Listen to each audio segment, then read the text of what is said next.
Olá pessoal, tudo bem? Matheus Faria, falando diretamente do Japão. Hoje eu vou falar de um assunto bem interessante, filhos bilíngues. Hoje eu vou contar para vocês como eu e a Alessandra apoiamos o Pedro Paulo a conseguir a tão desejada fluência no idioma japonês. Vamos lá?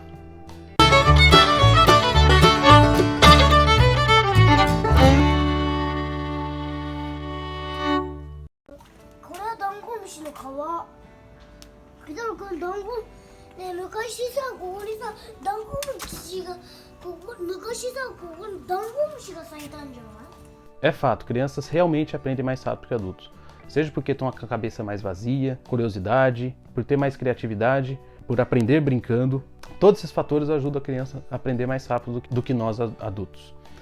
Mesmo assim, o tempo de aprendizagem varia de caso para caso. Às vezes, na mesma família, irmãos aprendem numa velocidade diferente, né? O que é totalmente normal. Outro fato é que, quando se muda para o exterior, quanto mais rápido aprender a falar o idioma local, a vida fica muito mais tranquila. Então, como fizemos para ajudar os nossos filhos a se tornarem fluentes em tão pouco tempo? Na verdade, eu acho que a palavra certa é apoiar, já que o mérito é das crianças. Porém, nós adultos temos que tomar algumas decisões, e eu listei 5, que vão influenciar diretamente nesse aprendizado. Vamos lá? Primeiro, a escolha do local para morar. Como vocês sabem, o Japão é um país que tem muitos brasileiros. Há uns 10 anos eu fiz intercâmbio na Alemanha e sei como é. Quando eu tinha brasileiros por perto, eu tinha uma tendência a ficar mais perto dos brasileiros. Outra coisa, aqui no Japão a escola é definida pela localização. Então tem um mapa lá na prefeitura, dependendo onde você mora, é definido a escola que seu filho vai estudar. Levando isso ao nosso segundo ponto. Frequentar uma escola japonesa. Outra decisão difícil que a gente tem que fazer aqui. Você pode perguntar, pô, mas está no Japão? Claro que vai frequentar uma escola japonesa. Não, existem mais opções. Você pode escolher uma escola brasileira, uma escola internacional, que são mais raros os casos, nem todas as cidades têm e o custo é alto, mas em geral são essas 3 decisões. E a mais difícil é justamente essa, você colocar em escola japonesa. As primeiras semanas são muito difíceis.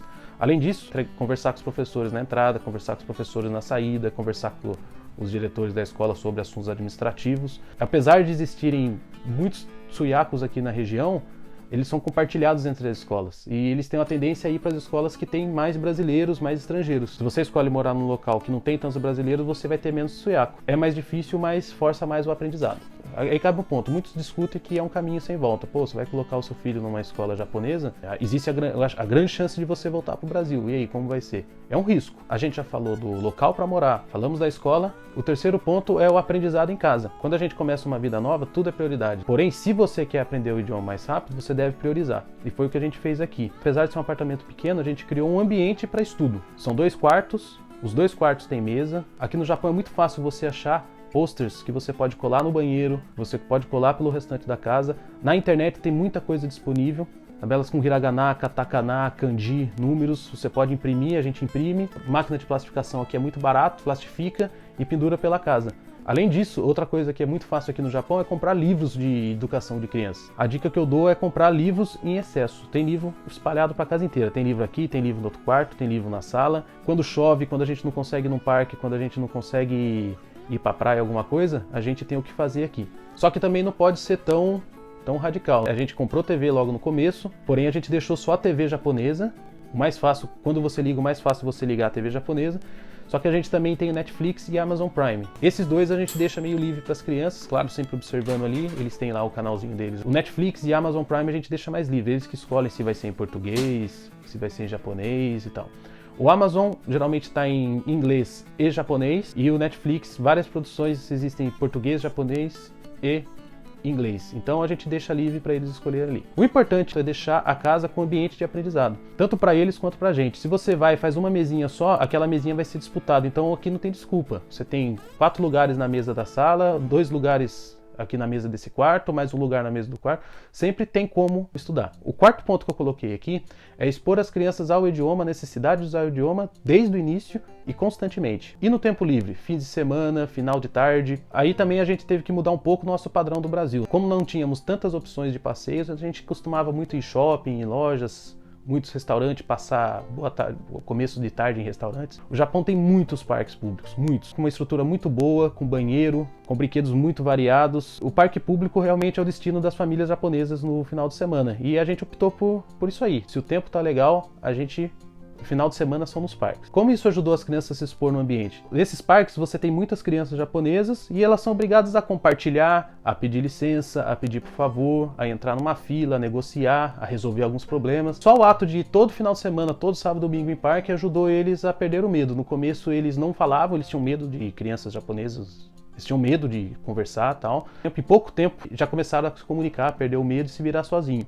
Hoje é muito normal a gente ir em algum parque de outra cidade, que a gente não conhece ninguém, e eles fazerem amizade com outras crianças, tanto brasileiros como japoneses. Então fica a dica aí.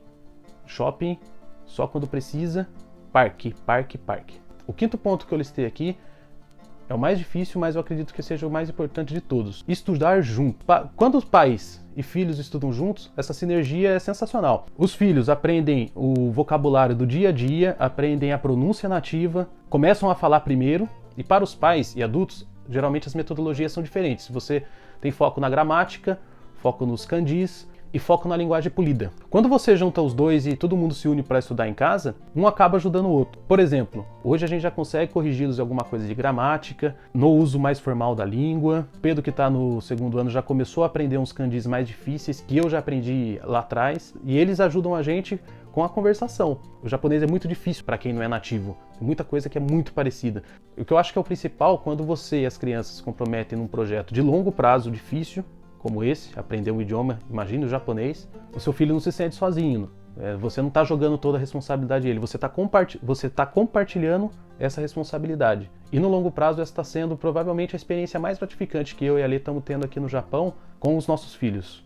Ver a diferença do começo, quando a gente chegou, o simples fato de ir em uma loja de conveniência era um desafio, e hoje os 4 conseguiram estar se virando, correndo atrás. Ainda falta muito, principalmente para nós adultos, chegarmos na fluência. Mas nesses últimos 2 anos conquistamos muita coisa junto e junto com as crianças, deixando a família ainda mais unida. Então é isso, pessoal.